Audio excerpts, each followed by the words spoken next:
Good morning, everyone, and welcome to the League of Women Voters Women to Power Democracies panel. I'm Dr. Deborah Ann Turner, Board President of the League of Women Voters. I am delighted to see you with us here at the famed National Press Club, and it's exciting to know that many more are watching us via live stream. Thanks to all of you for joining us. For those of you joining us virtually, we'd love to hear from you. Let us know your questions for our panelists by putting them in the Facebook comments or tweeting at LWV with the hashtag #WomenPowerDemocracy. You know, every time I fly into Washington, D.C., and I see that amazing D.C. skyline, I think one word: democracy. This is where it is cultivated, this is where it's tested, and this is where it's modeled for our nation. And women are powering that democracy. We have so much to be proud of for the last 100 years, both in our nation and for the League. But lately, we found ourselves on defense again. Our country was traumatized and tested last year. Now we see threats to democracy all around us: attacks on voting rights, challenges to the election, misinformation repeated, socialized, and taken as truth. Today's panel is about what women are doing to overcome these threats. We must ensure our democracy is protected and works for all of us. And by all of us, I mean not just some women, but all women. The woman who just became an American citizen last week and can't wait to cast her first vote. The woman of color who has struggled for years to register to vote, but is determined to have her voice heard. The woman whose district has just been redrawn, changing her local representation and threatening the resources for her and her family. And the woman who works 3 jobs and needs access to an absentee ballot on Election Day. You see, all these women are under attack, and it's our job to work for them, to fight for them, to keep that dream of democracy alive so we can have fair elections, know what our candidates stand for, and hold them accountable for the decisions they make on our behalf. When we fight for and protect women, we fight for and protect America, because women power democracy. As the League's president, these are issues near and dear to my heart. As you can see from this panel, women in Congress hold these issues dear and understand the tremendous responsibility of their role in our democracy. They are here today because they share that focus, and they are prepared to do something about it. So we are pleased to be joined today by this powerful panel of Congresswomen to talk about the way women are powering democracy. Invitations were extended to members of Congress and all political affiliations, and we are honored to be joined by the representatives with us here today. Thank you, Congresswomen. We're going to spend the next hour exploring tangible ways that the League, our partners, voting advocates, and many others can really embrace, explore, and live the values of women-powered democracy. This is not a campaign, but a programmatic focus on our work.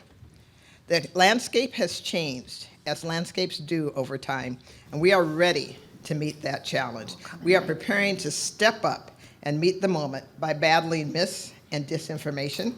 That is our Democracy Truth Project. We are working to expand voter registration, especially for those voices of those who have been shut out and from important conversations. We call this our Expand the Franchise Initiative. You will see us vigorously defending voting rights across the country. We will never back down from that fight, and we are calling this the Democracy Defense Fund. And finally, we are organizing to ensure fair, transparent, and equitable representation through the People-Powered Fair Maps project. Therefore, we are tackling these issues from various angles, and we need equal parts of passion, strategy, and perseverance to see these things through. So from wherever you are joining us today, consider yourself invited to go on this journey with us.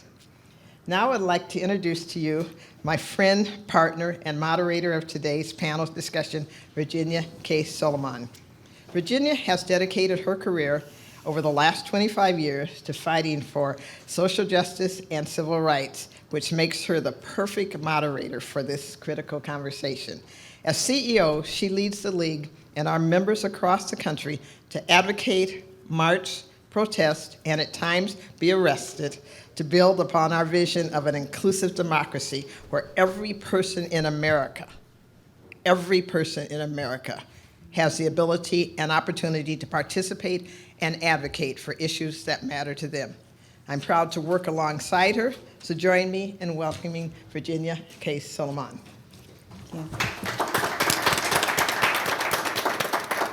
Thank you, Dr. Turner, for the introduction. And yes, I was very glad to get arrested and released very quickly yesterday as we were fighting to get the president to stand up for voting rights and to move this legislation and prioritize it the way that we know he can and should.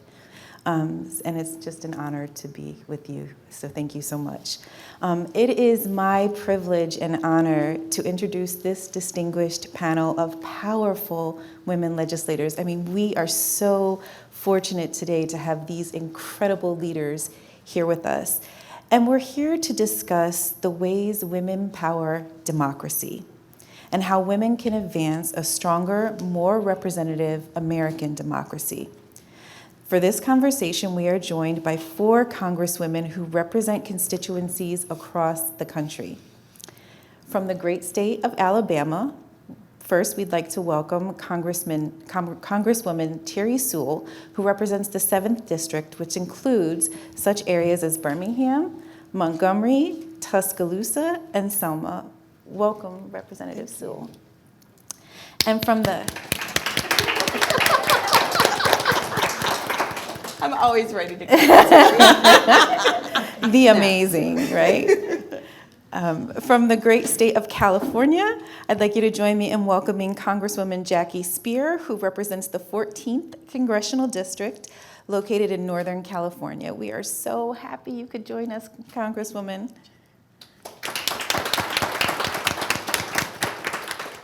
Next, please welcome Congresswoman Lauren Underwood, another amazing woman who has been a great friend and ally to the League, to the panel. Congresswoman Underwood represents Illinois' 14th Congressional District, which includes suburban areas around Chicago. Welcome. Thank you. And finally, last but not least, representing the 5th Congressional District in the great state of Georgia, please welcome Congresswoman Nikema Williams. Not only is Congresswoman Williams the first woman to serve as a representative for this district, but she is also doing so in a district held since 1987 by the late, great civil rights icon, John Lewis. Congresswoman Williams, we know that you can only join us for a short period of time this morning, and we appreciate you participating in the panel for the first part of our discussion. Thank you so much for being here. So we're going to get right into it. And I'm going to start with you, Representative Sewell. Since the 2020 election, we have seen so many new barriers to voting and continued attacks on our democracy that require deeper investments in the public and private sector. Women Power Democracy is the League's, our four-pronged approach to tackling systemic challenges to voting rights through advocacy, litigation, organizing, and education. And we want these efforts to build more trust in our elections, grow our electorate with equity, create fairness for voter access, and ensure that our districting truly reflects our populations. So I'm curious, you guys have been working really, really hard in Congress. In what ways have you and your other colleagues been powering democracy? And why are women so important to this right now? Well, first, I just want to thank the League for organizing this panel. Women indeed power democracy. Not only are we just a sampling of the women that are in Congress that are doing so, but so many women out there on the forefront of organizing and mobilizing their communities are also powering democracy. I'm honored every day to represent my home district. I grew up in Selma, Alabama, and so that bridge was a portal by which I got to go home and see my mom and dad, not just a constant reminder of the sacrifices of John Lewis and so many other freedom fighters for the equal right to vote.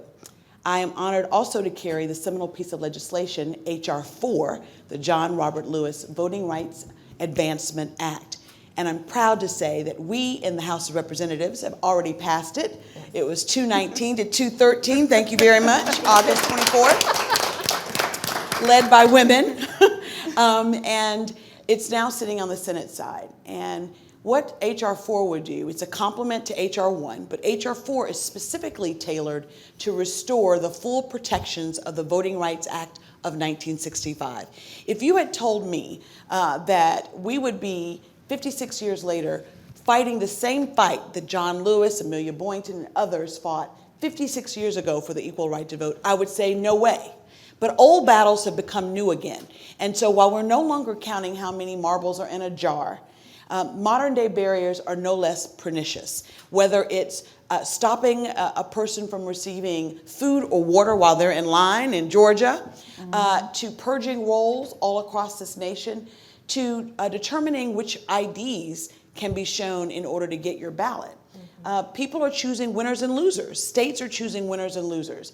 And we know that after 2020 ballot, the 2020 presidential election, where more Americans voted than ever before, all of a sudden now we see over 400 pieces of legislation in 19 states across this country, well, actually 38 states across this country, have been introduced in state legislatures to make it harder for people to vote.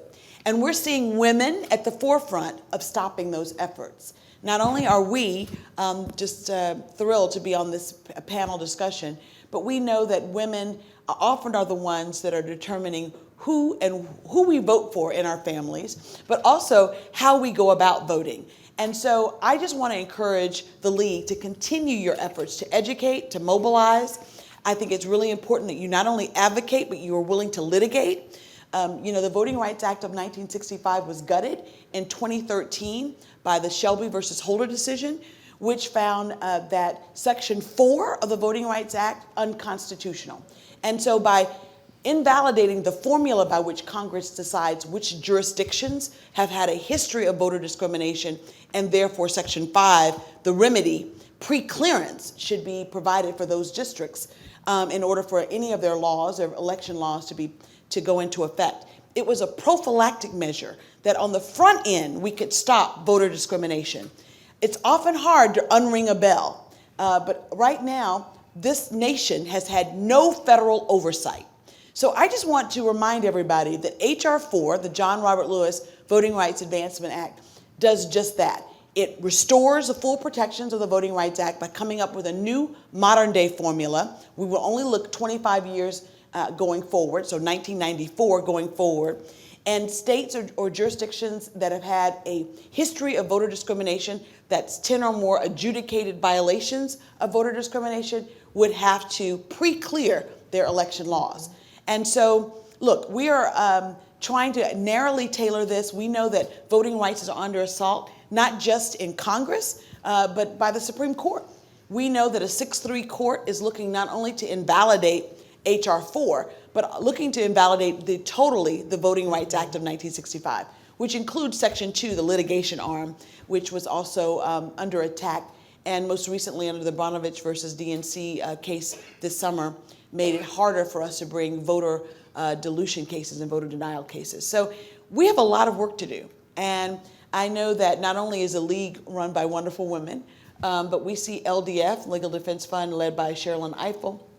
We see 2 women, or 3 women, who are right next to Maryland Attorney General Garland, helping him lead his way, Vanita Gupta, Kristen Clark, and Lisa. So look, we have a lot of great women that are in key places of determination. Right now, more than anything, we need your voices raised to the Senate. We have to overcome a 60-vote filibuster in order to get voting rights on the floor. Today, being considered is the Freedom to Vote Act, which is a compromise bill on H.R. 1, which would mean that we would make Election Day a holiday, automatic voter registration, all these wonderful access issues that made up the John Lewis Empowerment Act, which I know Nikema carries that bill in Congress. I'm sorry to give a long answer, but I think it's really important that you all know the context for which we're fighting. And today, that Freedom to Vote Act is on the floor, and if we don't get the 60 votes to stop cloture, i.e. the filibuster, it will never come up to a vote, let alone H.R. 4, or now S4, which is introduced by Senator Leahy and Senator Warnock. So thank you all, and let's mobilize, and let's organize, and let's get this passed. Thank you. And I know we're going to have to say the F word. Congresswoman Underwood said to me, I said earlier, she mentioned the F word. I said, oh, we drop F-bombs all the time. But she was like, I wasn't talking about that. So goes to show where my mind went, right? Congresswoman Williams, I'm going to go to you next because we saw record voter turnout in 2020.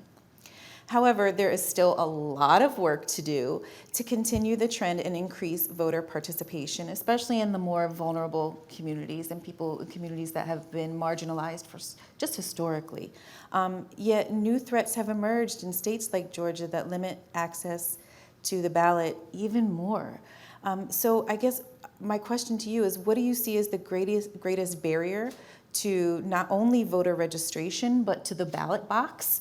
And in particular, what do you see as the greatest barrier for underrepresented communities? Because we know that Georgia and Texas, I think, are two of the states where we're seeing the greatest challenges right now. So I'd love for you to speak a little bit about that. So first, thank you to the League and for everyone here for having us today and for everything that you continue to do to make sure that we are pushing back to save our democracy. This is critical work. And I never thought, serving in the seat that Congressman John Lewis held, that I would still be fighting for the things that he literally was willing to put his life on the line for. So thank you for being democracy and freedom fighters in 2021 when we shouldn't have to.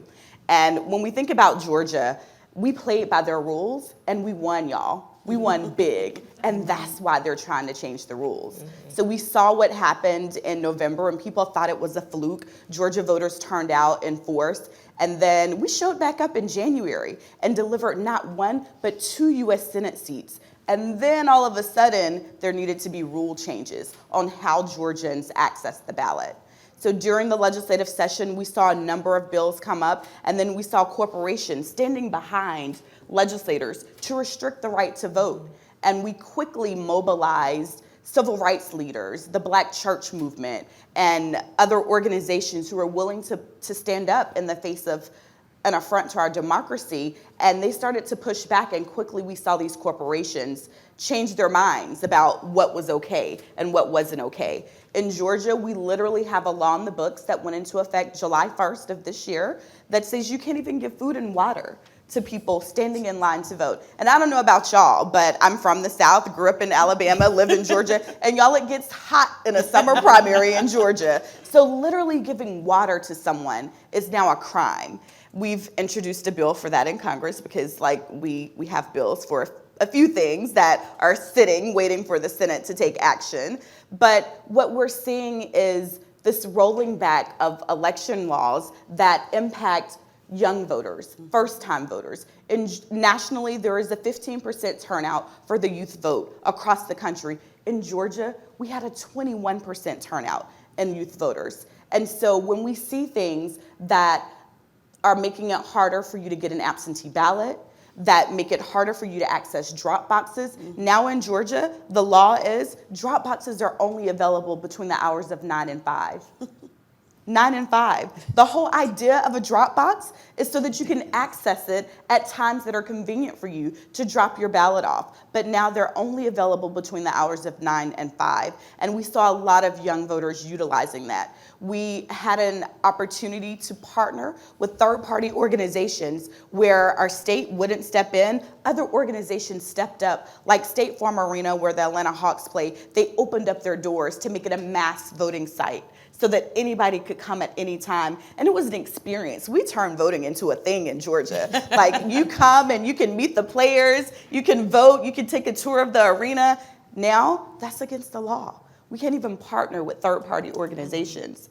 And those are things that they don't tell you about when they're talking about they added access to the ballot. In my home county of Fulton County, they're now investigating how to do a state takeover of the Board of Elections, which means when Donald Trump called down to Fulton County in December of last year trying to find that exact number of votes, 11,000 votes that he needed to win the state, in this instance, he could have the Republican influence to just get rid of the Board of Elections, the local, nonpartisan Board of Elections that is in place to make sure that our elections are secure, safe, and accurate. Now there's a law where you can get rid of them. We have 159 counties in Georgia, only one county in the state that they're looking to take over, the one that has Atlanta, the one in Fulton County that I live in.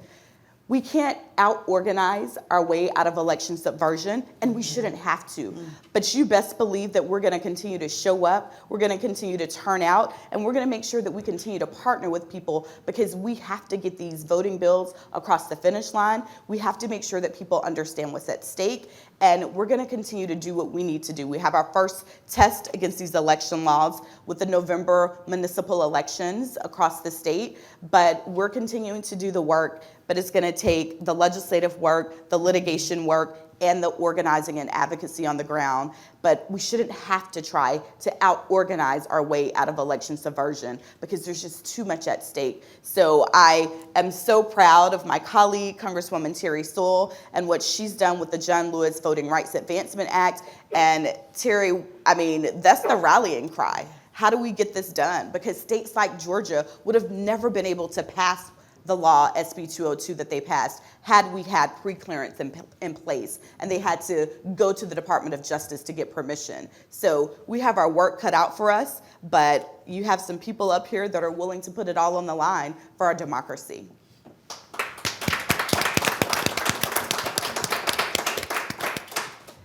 And Congresswoman Speier, just to build on that a little bit, we've seen some really interesting things happening as well after people are elected into office in California recently. We've been hearing more and more about the weaponization of the recall in California. Are you fearful that we are seeing a trend in that area? Not just because my understanding is it's not just in it wasn't just for the governor, but there are races all throughout California that now there has been this kind of grassroots movement. And I'm just curious if you're seeing anything around that, or if you're hearing anything from your constituents that are causing concern for that. Well, thank you, Virginia. I'll answer that question. First, I'd like to thank the League. I have been a card-carrying member of my local League chapter for many, many, many decades. I also want to point out that, you know, the brand of the League is pure. It's one of the few brands out there right now that is recognized as being balanced and interested only in educating the public about voting, about elections. And I think the more we can get you front and center on issues that have already been underscored, the better. I also want to say that what's happened since the 2020 election is nothing short of sinister. The fact that we've had more voters vote than ever before, more young people, 50% of those between the ages of 18 and 29 voted in the 2020 election. Record numbers. And then quickly we saw some 19 states pass 33 state laws to restrict. But here's the good news. The laws that were passed were in states like Arizona, Texas, Florida, Georgia, Kansas, Arkansas, Wyoming, Iowa, and Montana. The Voting Rights Lab actually shows that more laws were passed to extend voting rights than to restrict them. It was just in those particular states. So in California, for instance, a bill just got signed into law that makes it a requirement that for every election, a ballot be mailed to every voter. Whether they decide to vote by mail or vote in person is their option, but it's going to be an all-mail voting opportunity in the state. Now, to your question about recalls, recalls in California have been around since the early 1900s. It was part of the populist movement to get rid of the railroad tycoons. So we've lived with it forever. And most governors there has been an attempt to recall them. There's only one governor that was actually recalled. It was Governor Gray Davis when I was in the state legislature, and we got none other than Governor Arnold Schwarzenegger in lieu of Governor Davis. So in terms of local recalls, yes, they do occur. They could be weaponized to the extent that in the case of Governor Newsom, it was the Republicans' way of trying to undo the election that had taken place 2 years before, and they failed miserably. I mean, he trounced the recall. So can it be weaponized? Of course it can be weaponized, but it's been something that we in California have lived with for a very long time. And I think that's the thing that we're so fearful of right now for so many people, is that people win elections and then others are trying to reverse those results by any means necessary. And so I think one of the concerns that we have at the League, and we're just really curious on how you all are dealing with this, because everything can't be legislated away, so to speak, right? And so there's a role for the public. And so I guess that's why I'd love to come to you, Congresswoman Underwood, because our job at the League, we work to protect voting rights and advance a more equitable democracy through our advocacy and voter protection efforts. So in your opinion, what is the greatest opportunity for expanding voting rights today? And how can the public support legislation like the Freedom to Vote Act? How can anybody who's watching on Facebook right now, what can they do? Yep. Well, thank you for this timely conversation. It's timely because today the Senate will be taking up the Freedom to Vote Act. Now, as Congresswoman Sewell outlined, this is the compromise legislation that Senator Manchin and Senator Warnock and another small subset of Senate Democrats pulled together in order to get Republican votes. Because in the Senate, voting rights legislation has to reach basically a supermajority, a 60-vote threshold. Otherwise, it will be filibustered. That was the F word I was talking about. And so let's just be very clear, because we've had a lot of policy conversations of late when talking about the Senate where we don't have unanimous support among the Democrats. We have 50 votes for voting rights that could pass today, literally. It could pass today, and we could have the vice president come in, right? So you would get that actual majority to break the tie. However, the filibuster stands in the way of voting rights. Not tomorrow, not next week, but literally today. So I know we have a lot of folks in our viewing audience, and my request to you is to pick up the phone. Today's not the day to send an email. I talk a lot about writing a letter and putting a stamp on it. Today is not the day to do that. Today is the day to pick up the phone. Yes. And to call your senator. I don't care who your senator is. Call them. Call them and say, we need you to support the Freedom to Vote Act. And ask them, can you count on their support? Ask flat out. And the person on the phone may hem and haw and ask for your name instead. Nope, you want the answer. Okay? You want the answer. And if the answer is not satisfactory, then feel free, ladies, to share your opinion. Okay? Because here's why. They need to hear from you. A lot of folks think that they can do this damage and kill our democracy in the dark. Yep.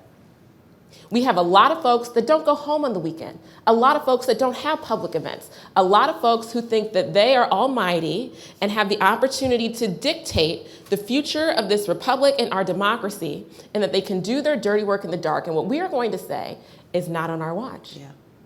Okay? And so today's vote is critical. I know that the League has been having your White House Wednesdays, and you have been doing all of this fabulous work to mobilize and engage and call on every leader in our democracy to do their part to the fullest extent of their authority.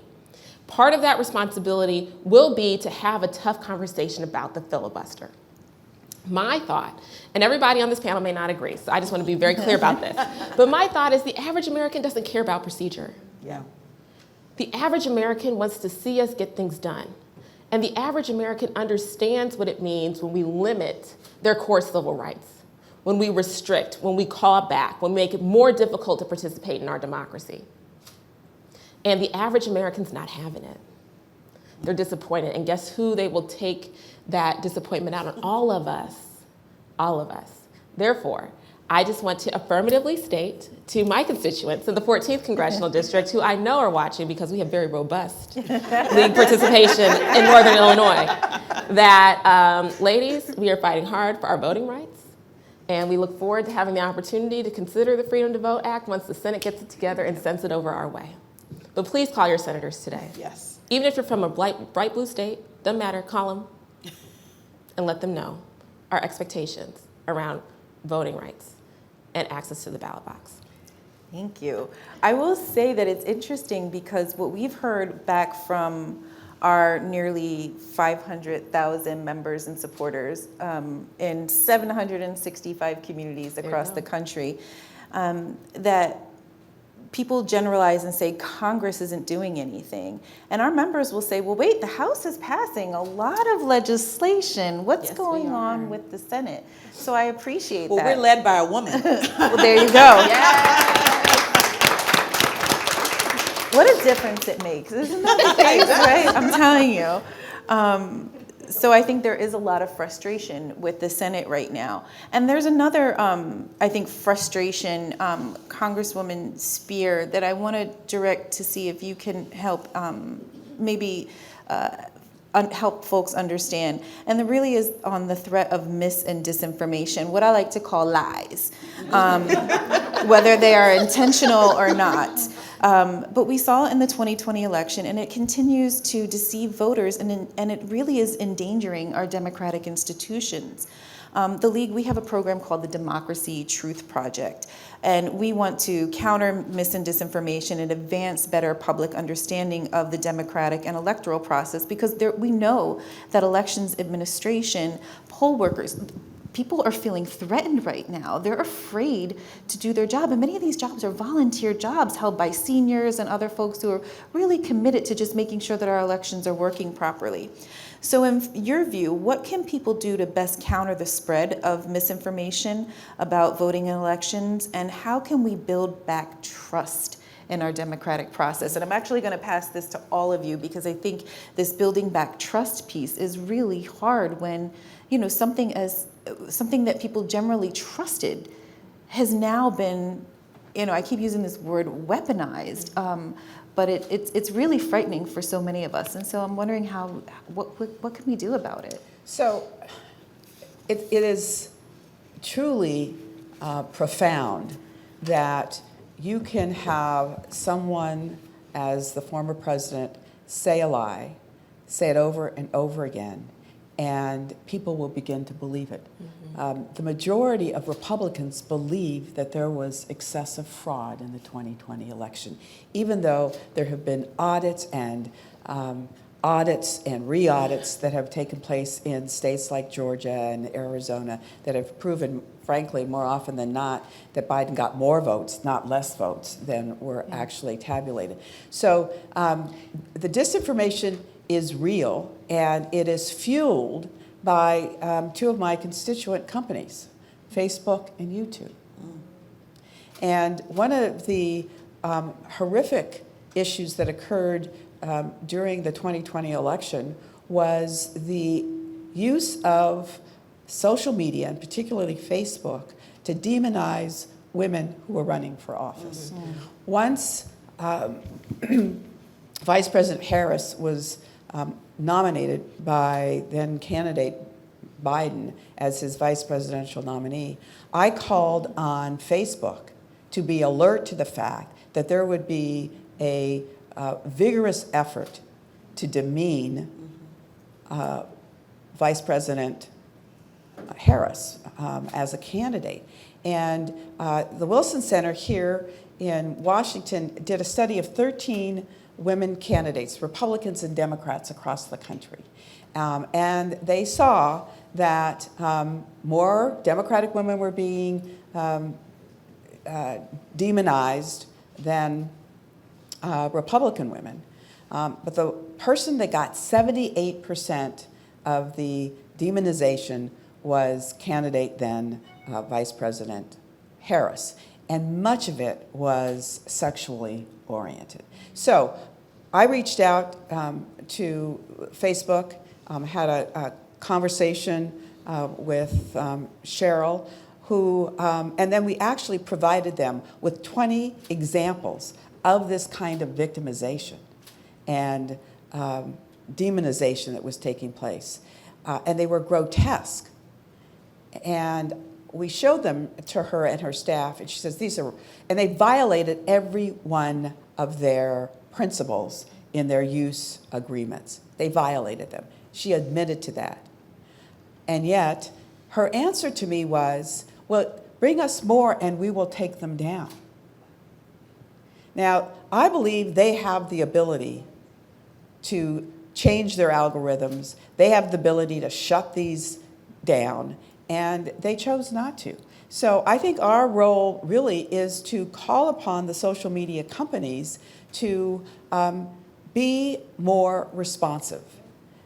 They need to be required by law, to be fined by law, if they do not take the steps necessary to make sure that those that utilize their sites comply with their use agreements. So it is going to continue to be, I think, a serious problem. We saw it in the 2016 election when Russia used it very effectively to sow discontent and create a lot of disinformation. So those are the tools now that are being used, and we have got to recognize our obligation in Congress to regulate them much more vigorously.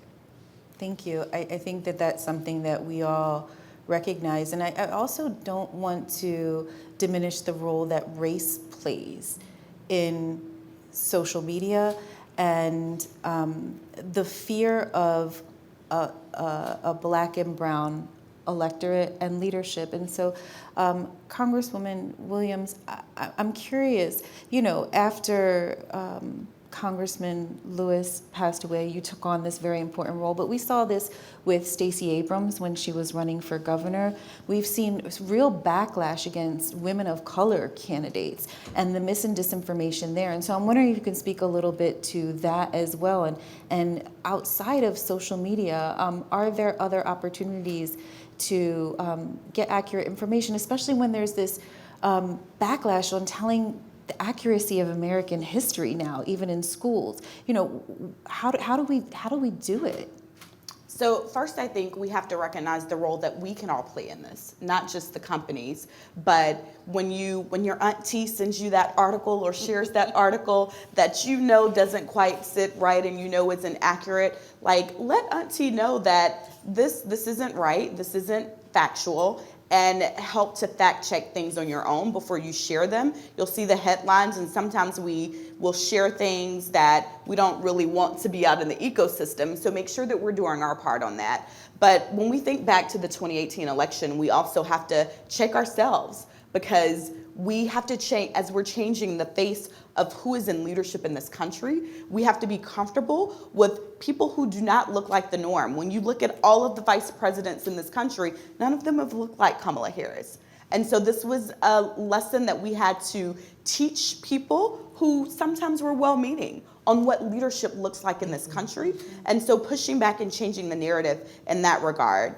And just 2 weeks ago, we have a candidate who's running for lieutenant governor in Georgia. He's currently a state senator in leadership. And he had this, someone asked him about the election and what was happening in Georgia changing. And he talked about all of these people that don't think like him or don't think like Georgians moving into the state.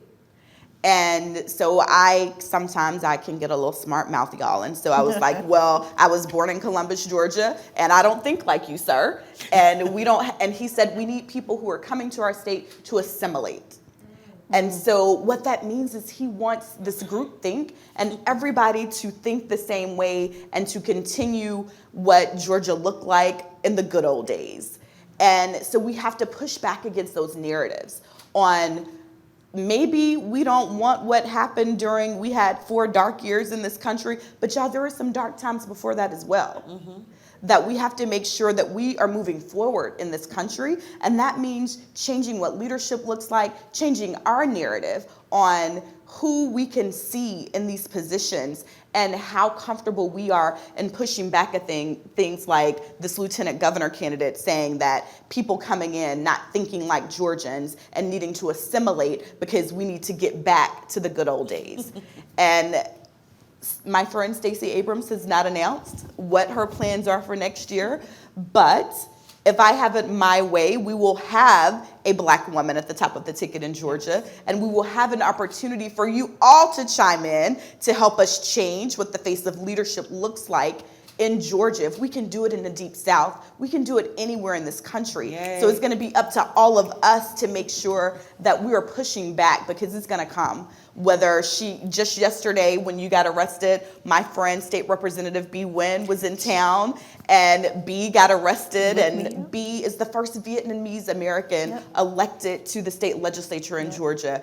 And we won't talk about her other plans because this is a nonpartisan event, but B is standing on the front lines for democracy and some of the attacks that she faces, because there hasn't been anyone that looks like her before in this position. So we have to do our part in making sure that we're pushing back and changing the narrative and changing what the face of leadership can and will look like in this country. Look at this panel today. Lauren, your district, people thought that you could have never represented this district because it's not the typical district that a Black candidate runs in. But Lauren is here, Congresswoman Underwood is here representing the people in Illinois' 14th Congressional District. And so this is what it's all about, building multiracial coalitions, being willing to put yourselves out there and push back against these narratives, because we all have a circle of influence, so it's up to us.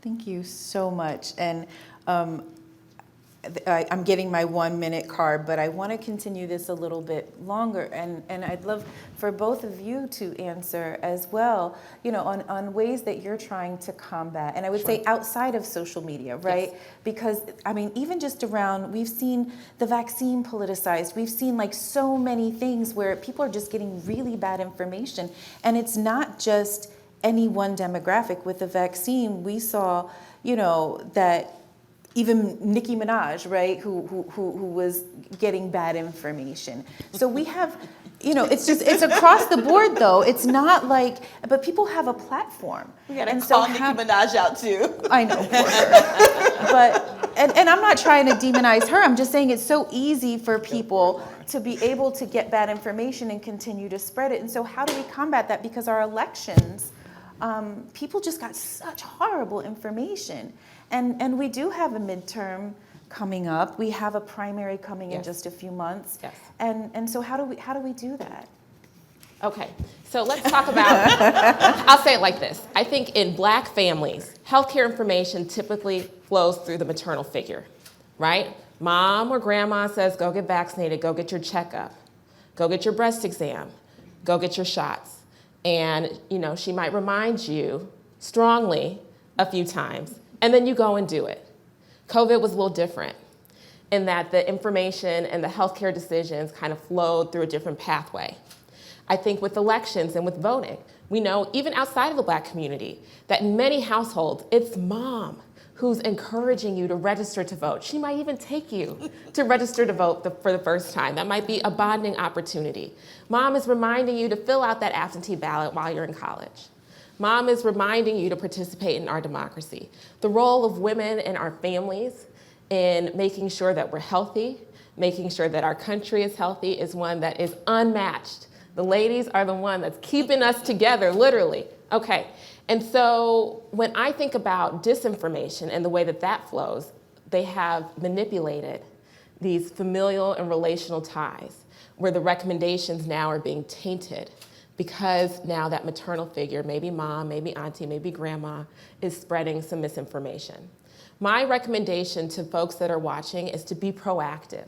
Assume that this is happening in your family. Assume that it's happening on your block. Assume that it's happening in your neighborhood, and be forceful and proactive with the facts, no matter if it's electoral facts or if it's COVID-related facts, right? Like, we have the opportunity to shape culture, to shape narrative, and to set the baseline understanding of those that are in our networks, in our spheres. And I am encouraging you to take full advantage of that opportunity. The last thing I'll say is this. In 2020, we taught people how to vote in my community. We taught them how to vote by mail, we taught them how to vote early, and we taught them how to use the drop boxes. And because we took the time and spent the resources teaching our community how to vote in a pandemic environment, we had the highest voter turnout ever in the 14th Congressional District of Illinois. Ever, ever, ever. Okay, it should not be our responsibility as individuals to teach people how to vote. It shouldn't be our responsibility to out-organize restrictive voting laws. However, if we have to do it, we gotta show up and do it. We cannot just hide and run away from that responsibility because we don't like it. We have the opportunity to make it clear for our folks what the rules are, how to navigate this process, and I'm gonna encourage you to educate yourself, right? Go to the league's website, go to your state and find out what the rules around voting are in your state, and then make it your business over the next year to educate your community on how they can vote. We're going to try to make sure that we have the most expansive voting laws and, you know, the most accessible voting opportunities in this country, but we need you to go out and make sure that everyone in your community knows how to participate. Thank you. Congresswoman Sewell, do you have anything to add to? No, these ladies are Nothing on Nicki Minaj? definitely on Nicki Minaj. So what I'm going to do then is move on to another question. So we have a campaign that we started. We lost a Supreme Court case in North Carolina a few years ago, the Russo case. And so it was, you know, we were trying to figure out how much was too much when it came to partisan gerrymandering, and the court declined to address that. And so we have a campaign called the People-Powered Fair Maps campaign that we launched immediately afterwards. And the League has been working to ensure that redistricting is focused on creating fair political maps in all 50 states and the district. So from your vantage point, how can policymakers and the public drive the creation of fair, transparent, people-powered maps and eliminate partisan and racial gerrymandering during the ongoing redistricting process? I mean, we're in it right now, and we know that the Freedom to Vote Act would help to eliminate this, but we've lost so many protections with the Voting Rights Act. We've seen terrible maps already introduced. So how can folks engage in this process now? Well, that's a great question, but I have to tell you, this is the first time that we're experiencing redistricting without the full protections of the Voting Rights Act. And what's scary about this is that states that have had a history of voter discrimination and should be watched, or oversight should be provided, are the very states that hands off because we don't have any federal oversight. And I think that if there's a central theme here, it is that we have to take ownership of our own democracy and our own part that we play in that democracy. Voting is the single most important thing you can do. The fact that we have state legislatures that would want to put racial gerrymandering and partisan gerrymandering into play is the product of the fact that we didn't go to the polls and vote for people who would actually change that narrative, right? And actually do their own. So you have to, as Lauren said, know what your laws are now. Educate your community to go to the polls now. Know that we are, then elect people who will actually do the right thing and be fair-minded in their drawing of maps and all that stuff. That's all the way down the line. So every election, rain, shine, snow, sleet, state, federal, local, they're so important. They're critically important. And I don't know how you can get that across to folks who sometimes think that elections don't matter. I love to use Georgia as an example. I mean, elections matter. Your vote mattered. It changed who is our president. It gave Georgia an opportunity to have 2 Democratic senators in 2021. Voting matters. And look, I think that the court systems are where we're going to have most of the challenges, frankly, around redistricting. So many states don't have some people have these independent voting commissions, redistricting commissions like California. Maybe Jackie could speak to that. Alabama, we vote from 7 a.m. to 7 p.m. on a Tuesday. We have no early voting. You have to have an excuse to absentee. And the reality is, while some of the bluer states are getting really very creative in figuring out ways to give better access to the ballot box, unless we have across this nation an opportunity for people in Georgia and Alabama and Texas and Florida, we're going to continually have the same problem. And so, people don't want federal oversight, but I look at my state and I know that we would not, but for the federal court system, wouldn't have civil rights and voting rights and human rights. And so thank God for federal oversight. And what we're saying is not every state, but the states that are most egregious, that have had a history of adjudicated, we're not talking about hearsay, adjudicated violations. And I want you to know in 2021, a look back year of 25 years and 10 or more violations, there are over 10 states that would actually be in that, opted in to having to pre-clear. And that's all you need to know in terms of why it's important to have federal oversight, right? Yep. And so I just think, I don't know, I get a little, I wonder why. I would ask John often, because it's like you're hitting your head up against a wall sometimes. It's very frustrating. But he would look at me and he would say, but progress is worth it, right? Mm-hmm. And if we who don't believe, don't educate, and don't mobilize, and don't get folks involved, who's going to do it? We're the change we're looking for. Yeah. So let's mobilize our communities, let's educate our communities, and let's be at these hearings. Every state that has to draw a line has to have notification and transparency. Show up at these redistricting hearings. Make your voices heard, especially in states where, they're not looking to hear from people. Yeah. that the politicians want to choose their own districts and not the other way around, the electorate choosing their elected officials. You got to show up and show out. Thank you. Can I just add one other point? Sure. No one is going to welcome having power taken away from them. No. Okay. And right now, it's in the power of all the state legislatures. I was in the California state legislature for 2 redistricting. It was all about retaining the status quo so that those in power, both Republicans and Democrats, would have the same numbers. California, an initiative was taken up to create the Citizens Commission. Frankly, many were opposed to it and fought against it because they wanted to retain the power, even people here in Washington. Now, it passed nonetheless. We're living with it now. It's working well. This is the one issue that however you poll, wherever you poll, everyone thinks that gerrymandering is wrong. Republicans and Democrats, conservatives and liberals. If the league took this up as their number one issue and drove it, that, frankly, is the only way I think it's going to happen. It's not going to happen through efforts in the state. It's not going to happen through the federal government. It's not going to happen through Congress. So at least not in the near term. But it really is the seminal issue in terms of fairness. Mm-hmm. And one that I think the league would be really poised to do something about. Thank you all so much. I know that we have started to run out of time, and so I want to ask you all a question before you go, because I think we want to end on a high note. So Congresswoman Williams, we'll start with you and work our way down. We hear a lot of negative. What gives you hope right now? What gives me hope?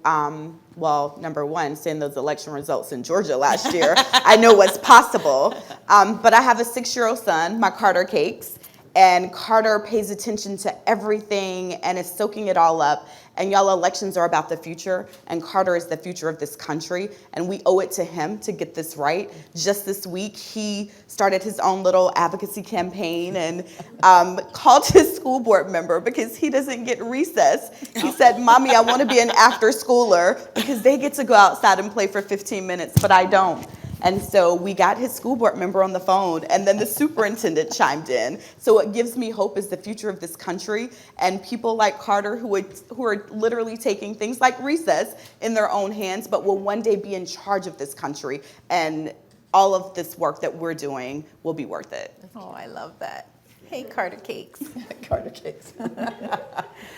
Congresswoman Speier. How do you upstage Carter Cakes? know. I don't think you can. But you know, 2 of the members on this panel are new, freshman and sophomore, and they have the power to articulate what needs to change. So to follow up on Nikema, I had a youth advisory board that I just created, just had the session with them day before yesterday. The talent in our young people is mind-blowing. And the issues that we're having such a struggle to grapple with, whether it's climate change, gay marriage, universal service in the military, they get it. They get it, and they're poised to change the way this country operates. So I guess what gives me hope is that there's the post-millennials are ready, and they're going to run. And if we get younger people running and getting elected, we're going to see a transformation in Congress. Thank you.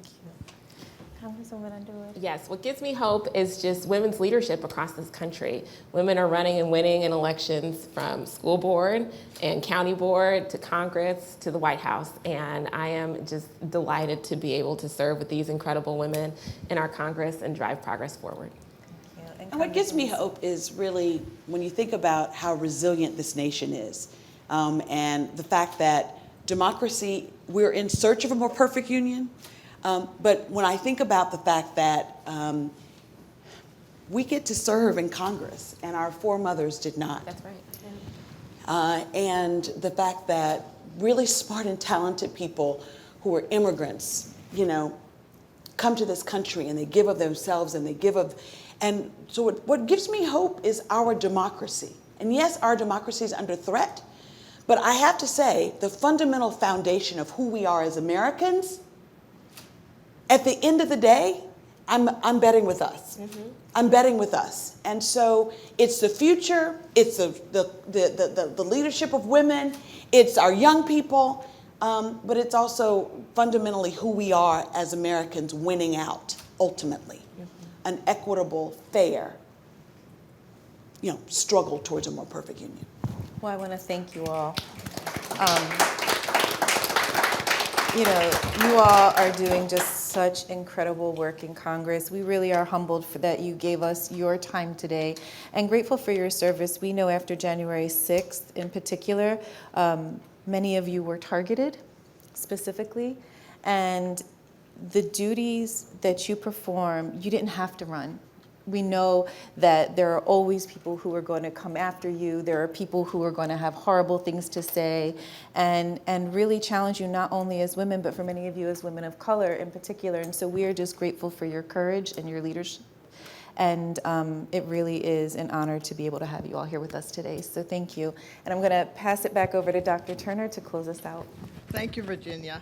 I knew we were going to cover a lot of ground today, but wow, you guys, you knocked it out of the park. And I am totally honored to be here with you. I'd like to thank you, panelists, for being here and contributing to this really important conversation. We are so appreciative of your time, your insights, and your willingness to tackle these issues with us. Thank you for your candor and your service to your districts. They are fortunate to have you as representatives. And I also would like to thank our generous supporters whose gifts to the League make our work possible. And to thank the League of Women Voters staff who never, ever quit. I am truly inspired by the creativity and dedication you all staff bring to this work and for making today possible. It was not a small undertaking. And I'd like to extend a special thank you to the National Press Club staff who met our every need.